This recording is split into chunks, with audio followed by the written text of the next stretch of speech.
Assalamualaikum warahmatullahi wabarakatuh. Perkenalkan, nama saya Zaina Dania dengan NIM akhir 093. Di sini saya akan menjelaskan tentang ISO 56003, Tools and Methods on Innovation Partnership. Yang pertama yaitu saya akan membahas tentang Innovation Management System.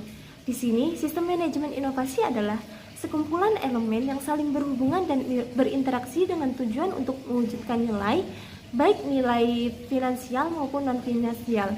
Nah, nilai diwujudkan melalui proses inovasi yang sistematis dan berulang untuk mengidentifikasi peluang, menciptakan dan memvalidasi konsep, serta mengembangkan dan menerapkan solusi bagi pengguna, pelanggan, dan pihak berkepentingan lainnya. Selanjutnya yaitu ada tujuan ISO 56003. Di sini ada 4 tujuan. Yang pertama yaitu memahami prinsip dan struktur ISO 56003. Yang kedua yaitu memahami konsep kemitraan inovasi. Yang ketiga yaitu mengidentifikasi kebutuhan dan peluang kemitraan. Dan yang terakhir yaitu ada mengelola risiko dan konflik dalam kemitraan tersebut. Selanjutnya yaitu ada framework. Framework ini adalah alat bantu analisis berupa model, kerangka berpikir, atau struktur logis yang digunakan untuk mengidentifikasi elemen-elemen penting dalam inovasi, menganalisis proses inovasi dari awal hingga implementasi, dan mengevaluasi dampak dan keberhasilan inovasi. Di sini ada fungsi framework dalam studi inovasi. Yang pertama yaitu ada menyediakan paduan berpikir yang sistematis. Yang kedua yaitu ada mempermudah pengambilan keputusan dalam inovasi.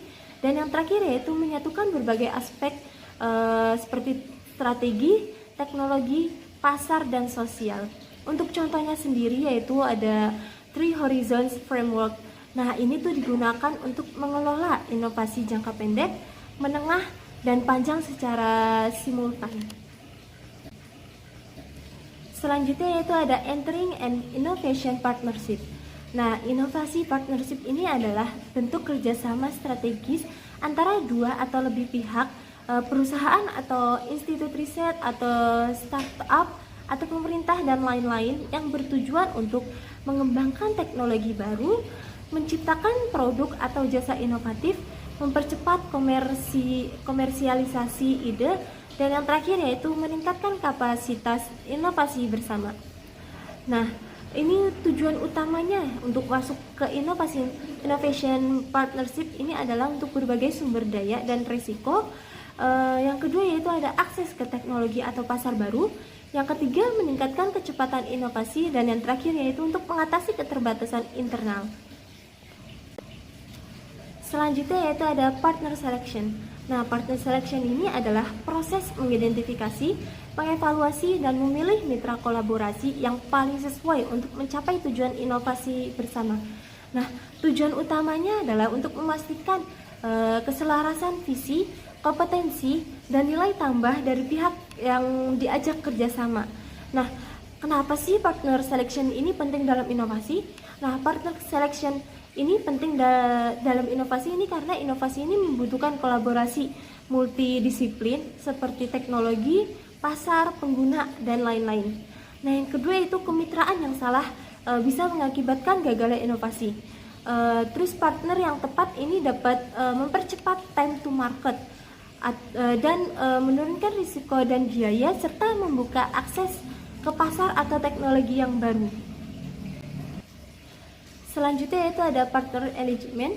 Nah, partner engagement ini adalah kondisi di mana semua pihak dalam kemitraan inovasi ini memiliki kesamaan visi, komitmen, dan ekspektasi serta mampu berkoordinasi secara efektif untuk mencapai tujuan bersama. Nah, tanpa engagement ini kolaborasi mudah gagal karena perbedaan arah, konflik kepentingan, atau miskomunikasi. Nah, tujuan partner engagement ini adalah yang pertama yaitu mencegah konflik dan miskomunikasi, yang kedua meningkatkan kecepatan dan efisiensi kolaborasi, dan yang ketiga yaitu memastikan atau menciptakan semua pihak bekerja dalam arah yang sama, dan yang terakhir yaitu meningkatkan keberhasilan dan berkelanjutan inovasi. Nah, untuk contohnya sendiri yaitu contoh yang cocok eleginan Itu yang pertama, itu perusahaan A dan Universitas B bekerja sama dalam riset energi terbarukan. Nah, keduanya ini ingin menciptakan dampak lingkungan dan bersedia berbagai hak paten. Nah, kalau yang tidak cocok ini adalah, atau misalignment, ini adalah perusahaan teknologi ingin cepat komersialisasi produk, sementara mitra akademik ingin fokus pada publikasi ilmiah, maka akan terjadi konflik prioritas tersebut. Dan yang terakhir yaitu saya akan membahas interaction.